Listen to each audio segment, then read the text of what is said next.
untuk mengetahui bagaimana kronologi peristiwa ambruknya musola di Desa Sukamakmur, Kecamatan Ciomas, Kabupaten Bogor. Sudah ada Kapolsek Ciomas.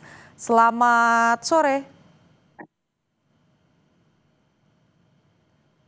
Kompol Iwan Wahyudi yang nampaknya masih ada di TKP dengan Putu, Pak, di studio. Bagaimana, Pak, situasi di sana? Ada informasi terbaru mengenai jumlah korban yang terluka ataupun juga meninggal dunia?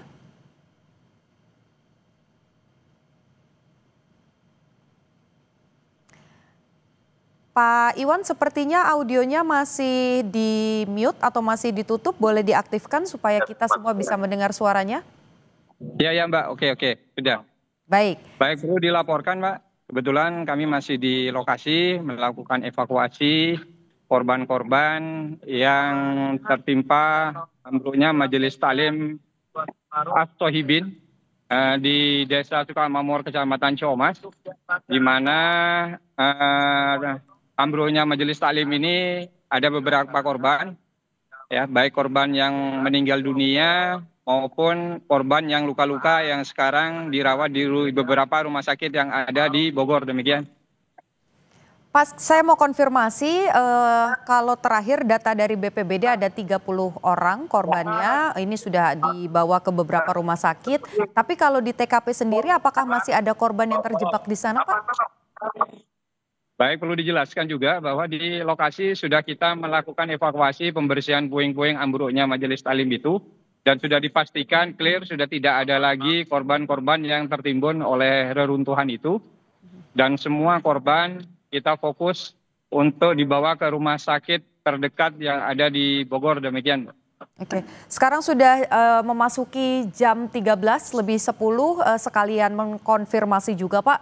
Terakhir informasi ada 3 orang yang meninggal dunia. Apakah ada perubahan angka atau sampai dengan saat ini masih sama? Jumlahnya ada berapa, Pak, yang meninggal dunia? Iya, untuk yang meninggal dunia sekarang ada 3, yang dari Kecamatan Ciomas 2 orang, Desa Sukamakmur 1 orang, kemudian 2 orang dari Kecamatan Taman Sari, Desa Sukaluyu. Dan sampai saat ini yang meninggal 3 orang itu tetap, dan sudah jumlahnya tetap 3 orang, kemudian korban sudah dibawa ke rumah duka masing-masing, demikian. Untuk yang luka-luka, Mbak, izin untuk luka-luka bukan 30, tetapi jumlahnya 34 yang masih dirawat di rumah sakit, demikian kan. 34 orang dirawat ya, Pak, ya, baik. Kalau soal kronologi, Pak, sebetulnya apa yang menyebabkan peristiwa ini bisa terjadi begitu? Untuk sementara, Majelis Taklim ini memang sudah terbiasa melakukan pengajian-pengajian atau majelis ilmu dengan jumlah jemaahnya 30 orang. Namun karena ini memperingati Maulid Nabi, ya, terus jumlah jemaahnya 150 sampai 200 orang, sehingga penahan bangunan tidak kuat dari lantai 2 itu, sehingga menyebabkan ambruknya lantai 2 itu ke bawah, demikian. Oke, baik. Artinya sekalian mengkonfirmasi bahwa memang kondisi bangunannya juga sudah tua begitu ya, Pak, sudah lama?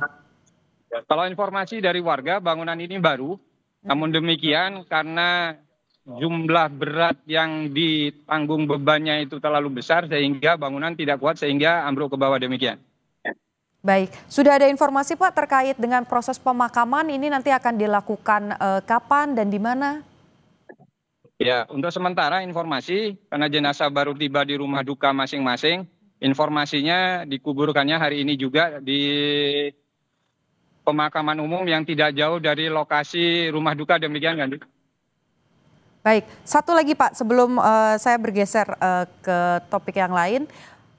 Bicara soal korban-korban yang terluka, kemudian juga ada yang meninggal dunia, apakah ada bantuan khusus yang diberikan begitu, baik dari pemerintah setempat ataupun juga dari warga begitu misalnya, Pak?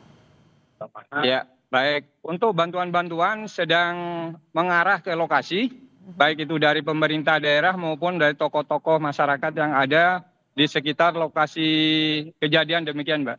Oke, proses evakuasi masih terus dilakukan untuk membersihkan sisa-sisa material. Ada atau memerlukan alat-alat berat juga kah? Ada kendala saat ini Pak untuk proses pembersihan materialnya? Untuk proses pembersihan kami masih memakai yang manual, tidak memakai alat berat karena lokasi susah sekali untuk ditembus dengan alat-alat berat, hanya bisa dengan alat-alat yang dibawa oleh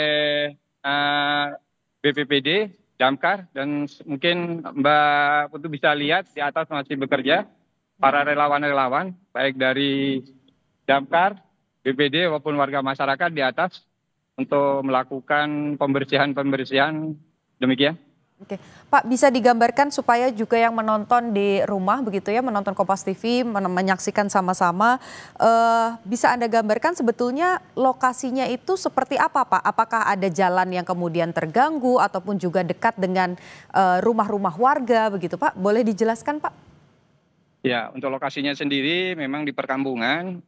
Pesantren ini adanya di tengah-tengah warga masyarakat, cuman lokasinya memang bertebing, ya, bertebing sehingga kemungkinan pergerakan tanahnya juga ada, kemudian beban yang begitu berat sehingga tidak bisa menopang jumlah jemaah yang hadir di acara Maulid itu sehingga bangunan itu menjadi ambruk demikian. Mhm. Tapi kalau lingkungan di sekitarnya, rumah-rumah di sekitarnya ini tidak ada potensi juga untuk kemudian struktur bangunannya berbahaya begitu ya? Bisa juga karena ada beberapa rumah juga ada di tebing-tebing tetapi sudah dibetonisasi pinggir-pinggirnya kemungkinan besar akan aman. Dengan demikian karena kultur tanahnya bertebing kemungkinan bisa saja kalau hujan deras dan segala macamnya dan kita sudah menghimbau warga masyarakat lewat tokoh-tokoh masyarakat, RT, RW, kepala desa, tokoh agama, tokoh pemuda untuk memberikan informasi, edukasi kepada warganya untuk berhati-hati apabila terjadi hujan yang intensitasnya tinggi maupun lama demikian. Baik, sejauh ini sudah ada yang dimintai keterangan Pak, saksi atau yang lainnya begitu? Untuk sementara kita hanya fokus kepada evakuasi korban dulu, kemudian membawa ke rumah sakit, dan fokus untuk mengurus jenazah yang meninggal dunia demikian. Baik, terima kasih informasi yang sudah diberikan dari Kapolsek Ciamas, Kompol Iwan Wahyudi. Terima kasih Pak, kami tunggu informasi lainnya nanti terkait dengan proses evakuasi dari tempat kejadian perkara.